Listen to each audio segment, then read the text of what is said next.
साथियों नमस्कार। मैं राजेश शर्मा स्वागत करता हूं आप सभी का मेरे चैनल पर। और साथियों, इस वीडियो में हम सीखेंगे शतरंज खेलना।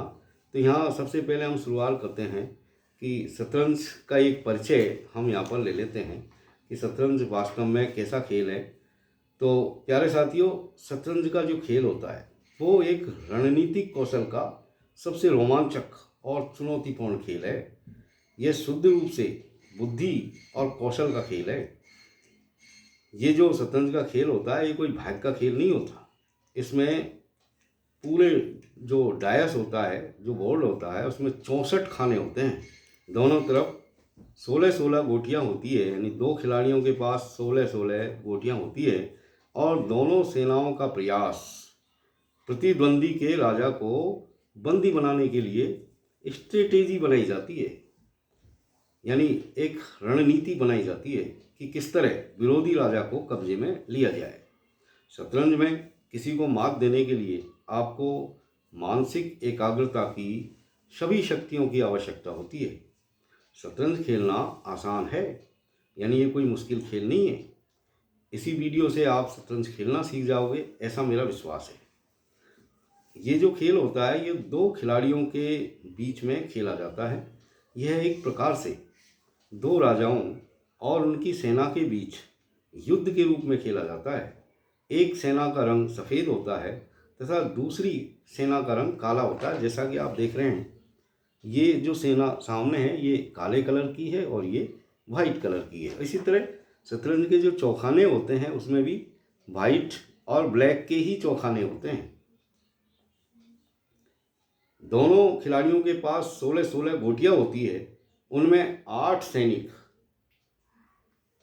जिनको हम प्यादे भी कहते हैं या पैदल भी कहते हैं, अंग्रेजी में उनको पान कहा जाता है, होते हैं।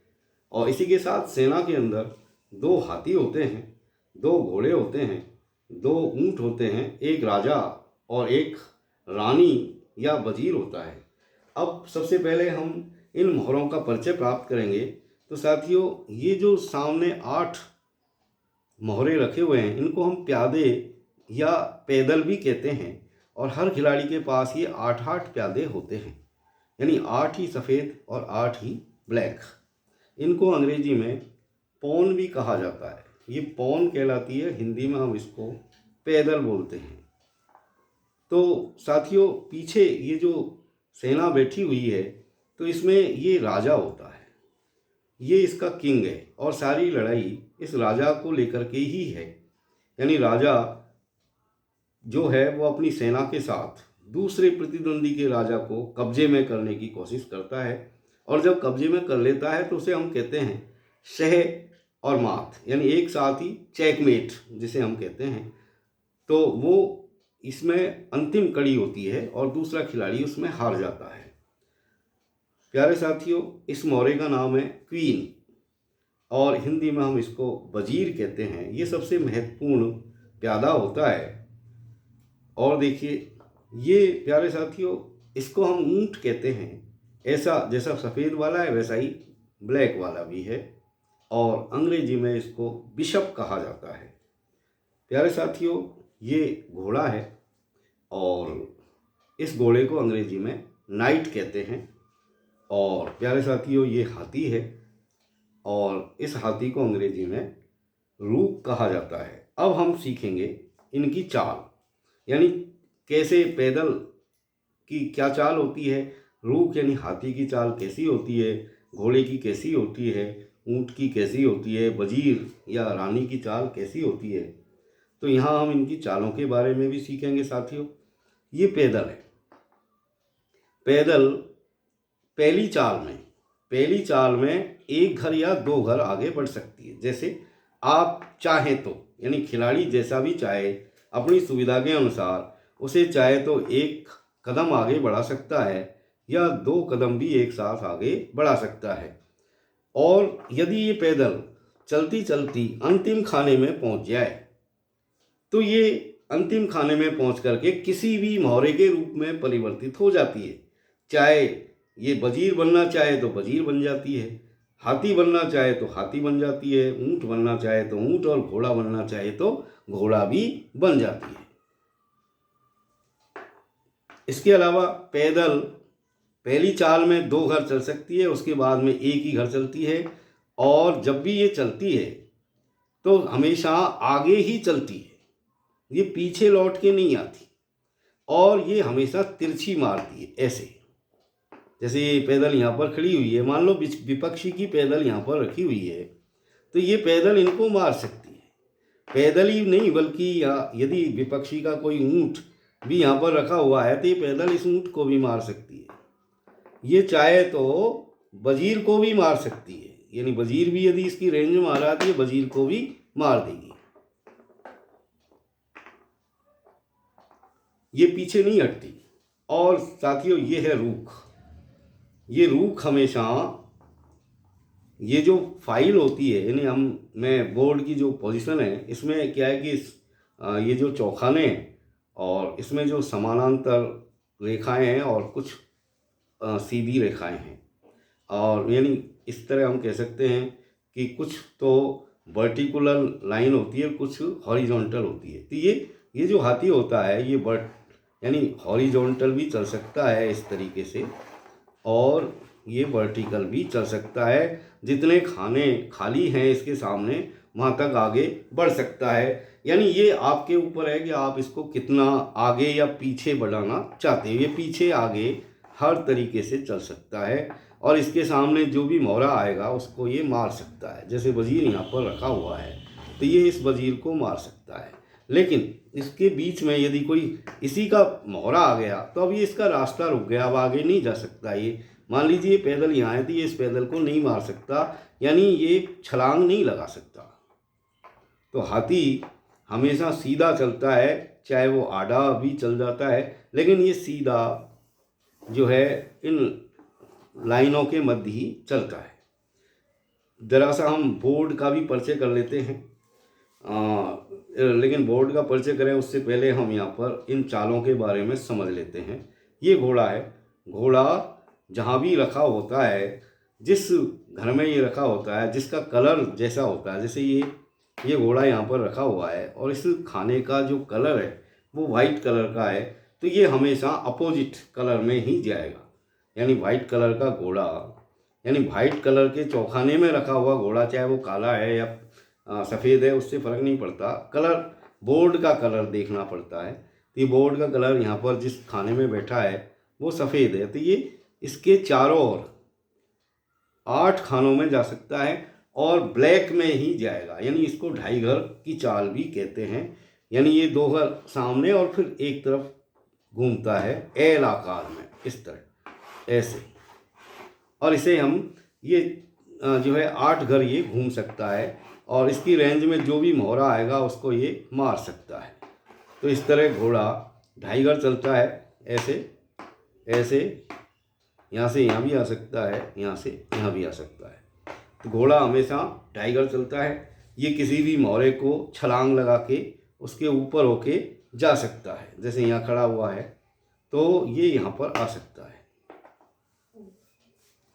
इसके अलावा ये बिशप है, यानी ऊंट है। ऊंट हमेशा बोर्ड में तिरछा चलता है। जैसे वाइट कलर का ऊंट है तो ये वाइट कलर के खानों में ही आगे बढ़ेगा, इस तरीके से तिरछा, यानी तिरछा आगे बढ़ेगा। और जहाँ तक आप चलाना चाहे इसको आगे जा सकता है, पीछे भी आ सकता है। अब वाइट कलर का ऊंट है तो वाइट कलर के खानों में ही चलेगा, आगे पीछे चल सकता है, तिरछा चलेगा बशर्ते। अब देखिए आप, ये वजीर सबसे महत्वपूर्ण मोहरा होता है, क्योंकि वजीर के पास असीमित शक्तियां हैं। यानी ये हाथी की चाल भी चल सकता है और ये ऊंट की चाल भी चल सकता है। तो कहने का मतलब एक वजीर के अंदर हाथी और ऊंट दोनों की चालों का संगम होता है। तो 2 मोहरों की ताकत इसके अंदर होती है। यानी ये तिरछा भी चल सकता है और सीधा भी चल सकता है, एक घर भी चल सकता है। ये जैसे ये वजीर यहाँ पर रखा हुआ है तो ये यहाँ से कहीं भी जा सकता है। इसमें सिर्फ ये है कि ये घोड़े की चाल नहीं चल सकता। जैसे यहाँ से ये वजीर तिरछा भी यूँ जा सकता है, पीछे को भी आ सकता है, सीधा भी चल सकता है और इस तरह भी आड़ा भी चल सकता है। आगे पीछे कहीं भी ये जा सकता है अपने घर से और जहाँ तक बोर्ड खाली है वहाँ तक इसकी मार होती है। तो प्यारे साथियों, यहाँ पर हमने कुछ मोहरों की चालें देखी। अब इस बोर्ड के बारे में हम जानकारी लेंगे। जैसा कि आप देख रहे हैं कि शतरंज की जो बिसात होती है, जिसे हम बोर्ड भी कहते हैं, इसमें 64 खाने आप देख रहे हैं, सारे के सारे स्क्वायर हैं। और आप देख रहे हैं कि इसमें 32 खाने ब्लैक कलर के हैं और 32 खाने ही वाइट कलर के हैं। अब इसमें कुछ पट्टियां हैं, यानी सीधी पट्टियां हैं और ये आड़ी पट्टियां हैं। तो प्यारे साथियों, जो सीधी पट्टियां होती है उनको हम फाइल कहते हैं। यानी जब भी हम लिखने का काम करेंगे, चालों को जब रजिस्टर किया जाता है तो इन चीज़ों की ज़रूरत पड़ती है। यानी ये फाइल होती है और अंग्रेजी में डाइस में इनको ABCD से व्यक्त किया जाता है। ABCDEFGH। तो ए से लेकर के एच तक ये सीधी खड़ी हुई लाइन जो आपको दिखाई दे रही है, ये फाइल कहलाती है। इसके अलावा इसके अंदर ये जो आड़ी पट्टियां हैं, यानी आड़ी पट्टियां जो होती है, इन आड़ी पट्टियों को हम रैंक कहते हैं। रैंक, ये रैंक है, ये रैंक है इस तरह। और ये रैंकों को संख्या में लिखा जाता है, जैसे 1 2 3 4 5 6 7 8। तो इस तरह ये 8 रैंक है और 8 ही ये फाइल है, जिनको हम ABCDEFGH से व्यक्त करते हैं। इसके अलावा शतरंज के बोर्ड पर ये जो आड़ी रेखाएं हैं तिरछी, जैसे ये ब्लैक कलर की है, ये सारी रखी हुई है। इसी तरह ये वाइट कलर की पट्टियां हैं जो तिरछी आपको दिखाई दे रही है, इनको हम डायगोनल कहते हैं। और डायगोनल पर सीधे लंबवत ये जो विकर्ण के रूप में है, ये हमेशा ये ऊंट जो है डायगोनल में ही चलता है। ये अपनी चाल को हमेशा डायगोनल में ही चलता है। अब जैसा कि आप देख रहे हैं, ये अपने आप में एक युद्ध का मैदान है। ये शतरंज को हम कह सकते हैं कि एक युद्ध का मैदान है, क्योंकि राजा महाराजा एक युद्ध के मैदान की तरह इस खेल को काम में लेते थे विपक्षी राजा को हराने के लिए। तो प्यारे साथियों, अब हम देखेंगे कि शतरंज के ऊपर जो मोहरे जमाए जाते हैं उनकी क्या पोजीशन होती है। जैसा कि आप देख रहे हैं, आपका ये जो दायां हाथ होता है, जब भी हम बोर्ड को रखें तो दाएं हाथ की तरफ वाइट खाना होना चाहिए। जैसा कि ये वाइट खाना है और ये मेरा दायां हाथ है, तो दाएं हाथ की तरफ हमेशा वाइट खाना होना चाहिए। और जिस कलर के मोहरे आपके पास हैं, ये जैसे ये वाइट कलर के हैं मेरे पास इधर, तो वाइट कलर का जो वजीर होता है, ये जो वजीर है आपका वाइट कलर का, ये हमेशा वाइट वाले कॉलम में ही, खाने में ही बैठेगा। तो ये भी एक महत्वपूर्ण बात है, यानी जिस कलर के आपके मोहरे हैं वो उसी कलर के खाने में उसका वजीर रखा जाता है शुरुआत की स्थिति में। जैसा ये ब्लैक कलर के मोहरे हैं तो इसका जो वजीर है, यानी जो रानी है, ये ब्लैक कलर वाले खाने के अंदर ही यहाँ पर रखी हुई है। अब हम देखेंगे चेक या चेकमेट कैसे होती है। चेक यानी जब शत्रु राजा आपके किसी मोहरे की जद में आ जाता है तो उसे हम चेक या शह या किस्त लगना कहते हैं।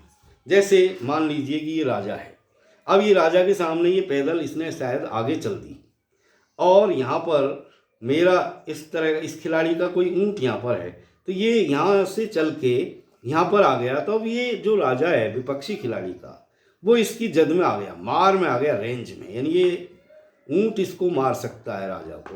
तो ये इसको हम कहते हैं चेक लगना या से लगना।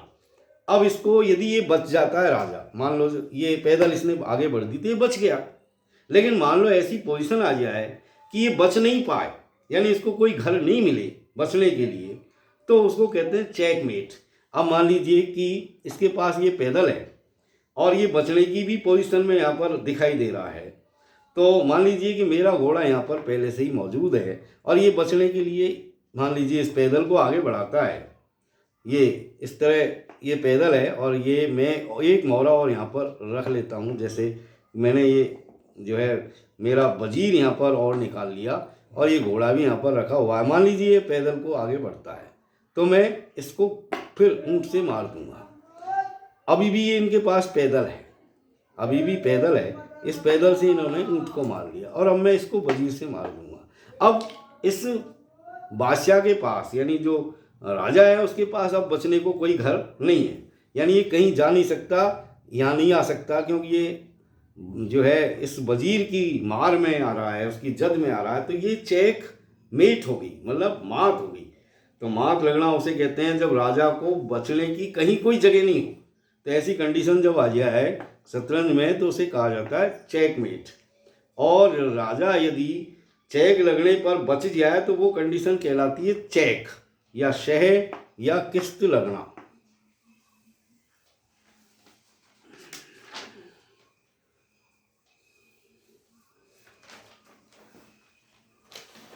प्यारे साथियों, शतरंज खेलने के कुछ महत्वपूर्ण नियमों पर भी हम यहाँ पर चर्चा कर लेते हैं, क्योंकि इंटरनेशनल चेस के अंदर और देसी चेस में बहुत सारे अंतर हैं।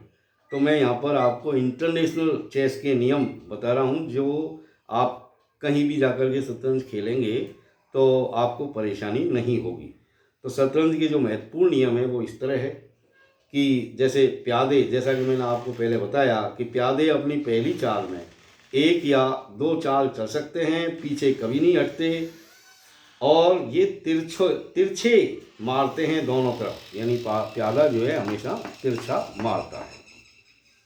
इसके अलावा प्यादा चलता हुआ यदि आखिरी चौखाने में पहुंच जाए तो वो वजीर सहित किसी भी मोहरे में बदल सकता है। और यदि आखिर में दोनों खिलाड़ियों के पास राजा बचते हैं, सिर्फ राजा ही बच जाते हैं, सारे मोहरे मर जाते हैं, तो ऐसी कंडीशन में वो जो खेल होता है वो ड्रा माना जाता है। अब ड्रा भी कई तरीके से होता है, यानी अकेला राजा रह गया दोनों खिलाड़ियों के पास तो वो निश्चित रूप से ड्रा होगा, यानी ड्रा हो जाएगा, बराबर में छूट जाएगा। राजा के अलावा, मान लीजिए राजा के अलावा दोनों खिलाड़ियों के पास एक एक मोहरा और है, और एक एक मोहरा उनके पास ऊंट या घोड़े में से कोई एक है, तो भी खेल को ड्रा माना जाता है। इसके अलावा यदि दोनों खिलाड़ी आपस में सहमत हो तो भी खेल को हम ड्रा मान लेते हैं। यदि 50 चालों से कोई मोहरा नहीं मारा गया हो या कोई प्यादा नहीं चला गया हो तो भी बाजी को ड्रा माना जाता है। 50 साल से कोई मोहरा हिला ही नहीं, जैसे ये घोड़ा यहाँ रखा है, 50 साल से हिला ही नहीं है, 50 चाल चल दी गई है लेकिन घोड़ा नहीं हिला, या फिर कोई मारा ही नहीं गया एक भी घोड़ा या एक भी प्यादा या एक भी कोई सैनिक या एक भी कोई किसी भी तरह का मोहरा यदि मारा नहीं गया, 50 चाल पूरी हो गई शतरंज में, तो वो खेल ड्रा हो जाता है। इसको 50 चालों का नियम कहते हैं, यानी 50 चालों का ड्रा, यानी 50 चालों के नियम से ड्रा हो गया मैच। इसके अलावा शतरंज में जिस मोहरे पे आप हाथ रखते हो उसको चलना अनिवार्य है, इसको टच एंड मूव कहते हैं, और ये नियम इंटरनेशनल शतरंज में लागू रहता है। यानी जिस मोहरे को आप जब तक टच मत करो, जब तक कि आप पूरी तरह से सुनिश्चित नहीं कर लो कि मुझको यही चलना है, तो जिस मोहरे पे आप हाथ रखोगे फिर उसको आपको चलना पड़ेगा। इसको कहते हैं टच एंड मूव। एक बहुत ही महत्वपूर्ण नियम है इसमें, और उसे हम कहते हैं स्टेलमेट का नियम। यदि किसी खिलाड़ी की चाल है और उसके राजा को चेक भी नहीं लग रही है एवं उसके पास चलने को जगह भी नहीं है, तो खेल को ड्रा मान लिया जाता है और उसे स्टेलमेट ड्रा कहते हैं। जैसे इसको थोड़ा सा हम करके देखते हैं। मान लीजिए कि ये राजा है और ये राजा यहाँ पर बैठा हुआ है और इधर विपक्षी खिलाड़ी के कुछ मोहरे यहाँ पर हैं। जैसे ये विपक्षी खिलाड़ी का मोहरा है और अब ये राजा यहाँ पर बैठा हुआ है और ये वजीर भी यहाँ पर बैठा हुआ है। अब मान लीजिए कि वजीर कहीं से आया, जैसे वजीर यहाँ पर आ गया और वजीर आ गया यहाँ पर। अब चाल इस खिलाड़ी की है, अब इसका राजा यहाँ पर शे भी नहीं लग रही है, मतलब ये कंडीशन होनी चाहिए कि चेक भी नहीं लग रही हो, तो इसको चेक भी नहीं लग रही है। अब ये चल नहीं सकता आगे, यहाँ चल नहीं सकता क्योंकि ये बादशाह है दूसरे खिलाड़ी का, यहाँ चल नहीं सकता, यहाँ चल नहीं सकता क्योंकि ये यहाँ पर ये क्वीन की मार आ रही है। तो ऐसी स्थिति में जब मोहरे आ जाते हैं तो उस खेल को ड्रा मान लिया जाता है। हालांकि इसके पास वजीर है, ये मात कर सकते हैं, लेकिन चूंकि इस वक्त इस राजा को चलने को जगह नहीं है, इसलिए ये खेल ड्रा मान लिया जाता है। और इस खेल को हम यहाँ पर कहते हैं स्टेलमेट के नियम से ड्रा होना। इसके अलावा यदि खेल के दौरान खिलाड़ी चालों को रिपीट करते हैं और रिपीट करते करते 3 बार ऐसा ही कर लेते हैं और बोर्ड पर एक जैसी स्थिति में मोहरे आ जाते हैं, तो भी खेल ड्रा माना जाता है। यानी लगातार आप चालों को रिपीट करते हैं और रिपीट करते करते आप 3 बार रिपीट कर देते हो उन्हीं सेम चालों को, तो उस खेल को भी ड्रा मान लिया जाता है। तो रिपीट करने की भूल नहीं करें। यदि आपके मोहरे बहुत अच्छी पोजीशन में हैं, आप मात करने की पोजीशन में हैं, तो आप अपने मोहरों का ध्यान रखें और उसे रिपीट नहीं करें। यदि 3 बार चाल आप रिपीट करते हो तो आपके पास बहुत सारे मोहरे होते हुए भी आपको ड्रा मानना पड़ेगा। सबसे एक चीज़, जब हम खेलना चालू करते हैं तो एक कैसलिंग भी यहाँ पर की जाती है, यानी किला बनाया जाता है और उसे हम कहते हैं कैसलिंग करना। तो कैसलिंग में क्या होता है कि ये जो राजा होता है, ये राजा जब तक इसके चेक नहीं लगे तो हम कैसलिंग में इसको 2 घर एक साथ आगे बढ़ा सकते हैं। और कैसलिंग में क्या होता है कि राजा और हाथी दोनों आपस में जगह बदल सकते हैं, लेकिन इसकी 4 शर्तें हैं। पहली शर्त क्या है कि जब राजा और हाथी के बीच कोई और मोहरा नहीं हो तो कैसलिंग हो सकती है। दूसरी शर्त, जब राजा और हाथी अपनी प्रारंभिक अवस्था में ही हो। तीसरी शर्त, राजा को चेक नहीं लग रही हो। और चौथी शर्त यह है कि राजा जिस रास्ते पर चले उन चौखानों पर विपक्षी खिलाड़ी के किसी मोहरे की मार नहीं पड़ रही हो। ऐसी स्थिति में राजा अपने दाएं या बाएं तरफ एक चौखाना छोड़कर उसके पास वाले चौखाने पर जा सकता है तथा हाथी राजा के बगल वाले चौखाने पर आ सकता है। और ये कैसलिंग 2 तरह की होती है। एक तो होती है किंग साइड कैसलिंग और एक होती है क्वीन साइड कैसलिंग। और जो किंग साइड कैसलिंग होती है उसे हम शॉर्ट कैसलिंग कहते हैं और क्वीन साइड कैसलिंग को हम लॉन्ग कैसलिंग कहते हैं। अब देखिए कैसलिंग कैसे होती है। जैसे ये इस समय पोजीशन है, तो पहली शर्त तो ये है आपकी कि आपका जो राजा है और वो जो है उसको कहीं किसी की चेक नहीं लग रही हो। इसके अलावा राजा और हाथी के बीच में कोई मोहरा नहीं होना चाहिए। जैसे ये यहाँ पर मैं करके आपको बताता हूँ। जैसे ये पैदल यहाँ पर चली हुई है, ऊँट यहाँ पर चल गया और ये घोड़ा यहाँ पर चल गया।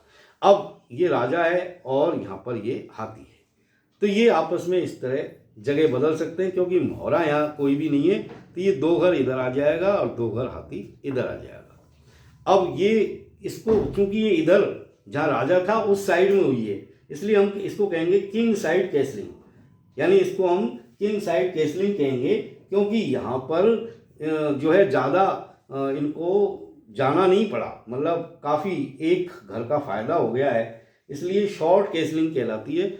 और दूसरी जो शर्त थी वो थी कि राजा और हाथी अपनी प्रारंभिक अवस्था में ही हो तो ही हो सकती है। जैसे इनको यदि इन्होंने एक घर यूँ चल लिया तो अब कैसलिंग नहीं हो सकती। जैसे राजा एक घर पहले ही चल चुका है तो अब ये कैसलिंग करना चाहे तो नहीं हो सकती। यानी प्रारंभिक पोजीशन में ही यदि बैठे हुए हैं तो ये कैसलिंग होगी इस तरह, नहीं तो नहीं होगी। दूसरी बात, एक शर्त ये है कि राजा को चेक नहीं लगी हो। मान लीजिए कि राजा है और इसको यहाँ पर चेक लग गई, मान लीजिए ये चेक लग गई इस घोड़े से, तो अब ये राजा जो है कैसलिंग नहीं कर सकता। एक शर्त और यहाँ पर है, वो ये है कि राजा जिस रास्ते पर चले, जैसे इस रास्ते पर राजा को आना है, मान लीजिए ये मोहरा खाली है, इधर ये हाथी बैठा हुआ है और ये कैसलिंग करना चाहे तो कैसलिंग नहीं हो सकती। क्यों नहीं हो सकती? क्योंकि इस घर पर यानी राजा इस रास्ते पर आगे चलेगा तो यहाँ पर ये हाथी की मार आ रही है तो कैसलिंग नहीं हो सकती। तो कैसलिंग करने के ये कुछ तरीके हैं और इसी तरीके से हम कैसलिंग करते हैं। अब देखते हैं कुछ और नियम। एक बेहद महत्वपूर्ण नियम है इसमें और उसको हम कहते हैं एन पासेंट का नियम। एन पासेंट, और एन पासेंट क्या होती है तो इसको भी मैं आपको क्लियर करके बताता हूँ। n% में क्या होता है कि जब कोई प्यादा यानी कोई पैदल आगे बढ़ते हुए अपनी फाइल के 5वें चौखाने तक पहुंच गया हो और विपक्षी खिलाड़ी ने अपनी चाल में उस प्यादे के बगल के फाइल के किसी प्यादे को अपने प्रारंभ के चौखाने से 2 चौखाने आगे बढ़ाया हो, तो वो खिलाड़ी चाहे तो विपक्षी खिलाड़ी के प्यादे को मार सकता है और विपक्षी प्यादे को मारकर अपने प्यादे को उसकी बगल की फाइल के उस चौखाने पर रख सकता है जिस चौखाने पर स्वयं उस प्यादे की मार आ रही है। लेकिन एक चीज़ और है, इस नियम का प्रयोग केवल अपनी उसी चाल में ही खिलाड़ी एक बार में ही उसको तय करना पड़ेगा चलने के लिए। एक बार यदि उसने उस चाल का काम में नहीं लिया और आगे अगली चाल में ऐसा करना चाहे तो उसको ऐसी कोई अनुमति नहीं है। अब मैं जरा इसको करके बताता हूँ। n%, जैसे कि ये कोई पैदल है, ये पैदल यहाँ से 5वें खाने तक आ गई हो, 1 2 3 4, ये 5वें खाने पर आगे अब बढ़ गई है। अब मान लीजिए कि इधर वाला खिलाड़ी अपनी पैदल को यहाँ बढ़ाए, क्योंकि वो एक साथ 2 घर बढ़ा सकता है, एक साथ 2 घर बढ़ा सकता है। तो ऐसी कंडीशन में जब मेरी चाल आएगी तो मेरी चाल जब आएगी तो मैं इसको एक ही घर आगे बढ़ा सकता हूँ। लेकिन अब मैं इस पैदल को मार करके यहाँ रख सकता हूँ, क्योंकि मेरी जो मार है वो यहाँ पर आगे आ रही है और मैं इस फाइल में आ सकता हूँ। तो कहने का मतलब, जब भी कोई पैदल 5 घर आगे बढ़ जाए और यदि विपक्षी खिलाड़ी की पैदल उसको क्रॉस करके उसके बगल में आ जाए तो फिर वो उस पैदल को मार सकता है और आगे अपने मौरे को रख सकता है। जबकि नियम ये है कि पैदल हमेशा तिरछी मारती है। ये पैदल तो यहाँ आ गई, यहाँ कुछ भी नहीं है, फिर भी ये मार रही है, क्योंकि n% के अनुसार इस पैदल ने इस रास्ते को क्रॉस किया है, ये इसकी मार में आ रही थी, इसलिए ये इसको मारने के लिए सक्षम है। ये 5वीं चाल का में ही ऐसा होता है। अब हम थोड़ा सा और आगे देखते हैं, यानी हम ये जो इसके अलावा जो क्या होता है कि जब हम शतरंज खेलते हैं तो हर चाल को रिकॉर्ड भी करते हैं। अब रिकॉर्ड कैसे किया जाता है और इनको कैसे लिखा जाता है, जैसे मैं आपको बताऊं, जैसे ये पैदल को मैंने यहाँ पर एक घर मूव किया मान लीजिए, तो मैं जब इस पैदल को आगे बढ़ाऊंगा तो सबसे पहले मैं इसकी जो फाइल है उसका नंबर देखूंगा, यानी ये B फाइल की पैदल है तो मैं लिखूंगा B3, यानी मेरी ये जो पैदल है वो B3 खाने में पहुंच गई है। मान लीजिए इधर से इसने इस पैदल को चला तो ये क्या लिखेगा, ये देखिए आप, वही B है यहाँ पर और ये 6 है तो वो लिखेगा B6। इसी तरीके से मान लीजिए घोड़ा यहाँ पर आता है तो इसकी चाल को हम कैसे लिखेंगे, हम इसकी चाल को लिखने से पहले इस घोड़े का नाम भी लिखेंगे कि भाई ये जो घोड़ा है यानी नाइट, अंग्रेजी में इसको नाइट कहते हैं, तो इसका जो संकेतांक है वो n है, तो हम लिखेंगे NB3, यानी पहले क्योंकि ये B से, ये देखिए आप कहाँ, ये घोड़ा जो यहाँ बैठा हुआ था वो यहाँ इस फाइल में आ गया, यानी C में आ गया, तो हम लिखेंगे NC3। तो इस तरीके से हम चालों को रिकॉर्ड करते हैं। प्यारे साथियों, चालों को रिकॉर्ड करना और डिटेल रूप से मैं आपको अगले वीडियो में बताऊंगा। तब तक के लिए have a nice time. Thank you very much for watching.